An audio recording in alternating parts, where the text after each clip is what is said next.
Follow up question रहेगा ma'am आपसे ही, क्योंकि मैंने बताया दोस्त का भी फिलॉसफी ही है अपना, तो उसके लिए क्या गाइड देंगे आप? क्योंकि आपका भी फिलॉसफी रहा है, तो कुछ उसके लिए 2-3 शब्द, क्योंकि फॉलोअप तो करना है उसको। एक तो जो भी फिलॉसफी पढ़ रहे हैं, जैसे चाहे एग्जिस्टेंशियलिज्म हो गया या फिर फिनोमिनोलॉजी हो गया, उसका क्रक्स बहुत अच्छे से समझना बहुत ज़रूरी है। क्योंकि कई बार क्वेश्चन जो होता है ना, वो इतना अजीब होता है फिलॉसफी में कि तुम्हें समझ ही नहीं आए। कई बार तो डायरेक्ट आ जाएगा कि कांट का बता दो या किसी का भी बता दो, लेकिन कई बार ऐसे अजीब सा आ जाता है और पता ही नहीं चलता कि ये कौन से सिलेबस के कौन से पार्ट से है।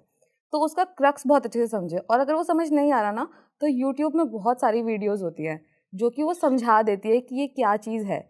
उसको समझ ले, और जैसे एक बार समझ में आ जाए ना, तो उसको अपने ही वर्ड्स में लिख ले। क्योंकि कई बार क्या होता है, हम भूल जाते हैं जो भी हमने समझा। उस वक्त लगता है ओ हाँ, अब ये मेरे दिमाग में बैठ गया, पर वो भूल जाएंगे। तो अपने वर्ड्स में उसको लिख लेना, फ़ोन ना करके बता के बल्कि लिख लेना, वो बहुत ज़रूरी है।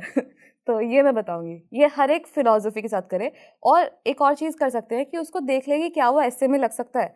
अब कोई बहुत ही ऑब्सक्योर सा फिलोसोफर है जिसके बारे में किसी ने नहीं सुना, मतलब नॉर्मल लोगों ने नहीं सुना, जिन्होंने फिलॉसफी नहीं पढ़ी, वो ना लिखे। जो बहुत रिनाउंड फिलोसोफर्स हैं ना, जैसे सात्र के हैं या फिर विवेकानंदा हैं, औरोबिंदो हैं, उनकी फिलॉसफीज़ को एक शॉर्ट में लिख ले कि हम कहाँ उसको जीएस में लगाएंगे और एसए में लगाएंगे, वो बहुत हेल्प करेगा।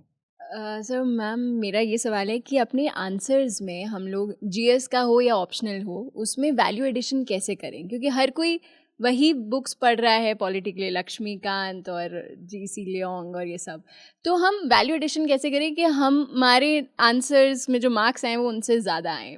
क्या क्या ऐड करें, क्या करें? कुछ टिप्स?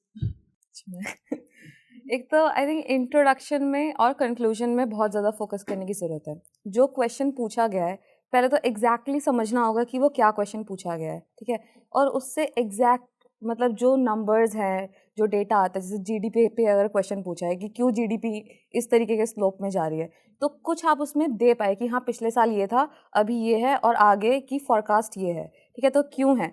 तो ऐसा बहुत ही शॉर्ट में 4 से 5 लाइन में आप उसको इंट्रोडक्शन में सबसे पहले थोड़ा सा उसका जिस्ट दे दें, ठीक है। उसके बाद जब आप लिखते हैं आंसर, तो एक तो हेडिंग बनाना बहुत इंपॉर्टेंट है। तो जैसे उसमें आप लिख रहे हैं रीजंस, कॉन्सिक्वेंसेज ऑफ दिस, इस तरीके से हेडिंग बनाना। और जहाँ पर ग्राफ बन सकते हैं, मैप्स बन सकते हैं, जैसे मैंने जीडीपी वाला बताया, तो यहाँ पर इजीली ग्राफ्स बन सकते हैं, ठीक है। एग्जैक्ट आपको नहीं भी पता हो तो भी आप वो फ्लो में वो ग्राफ बना सकते हैं, और नीचे आप उसको एक्सप्लेन कर सकते हो मैप में कि हाँ ये चीज़ है।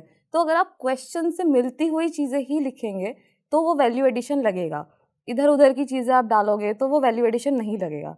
तो ये क्वेश्चन समझना और उसके अप्रोप्रिएट डेटा को जगह जगह पर डालना, ये ज़रूरी है। क्योंकि एग्जामिनर को भी लगेगा कि हाँ ये रेलेवेंट पॉइंट है जिसको जस्टिफिकेशन भी मिला है इस डेटा से। ऐसे करके डेटा को यूज़ करना है, सिर्फ डेटा डाल देने से फ़ायदा नहीं है। मेरे भी सिमिलर व्यूज़ हैं। अब देखिए, मेंस का एग्ज़ाम का उनका मोटिव ये है कि उन्हें ऐसा एक कैंडिडेट चाहिए जो चीज़ों को एनालिसिस अच्छे से कर पाए और जिसके पास इन्फॉर्मेशन भी अच्छे लेवल की हो। सिर्फ ऐसा ना हो कि उसे इन्फॉर्मेशन दे दी जाए तो वो एनालिसिस करे। इसलिए आप देखेंगे कि हमारा जो मेंस का पेपर होता है वो ऐसा होता है कि आपको you don't have the time to think. आप रिकॉल आपका ऐसा इतना फास्ट होना चाहिए कि information should be on your tips. तो they expect that from you कि आपकी इन्फॉर्मेशन आपके टिप्स पे हो और आप एनालिसिस अच्छा कर पाएँ।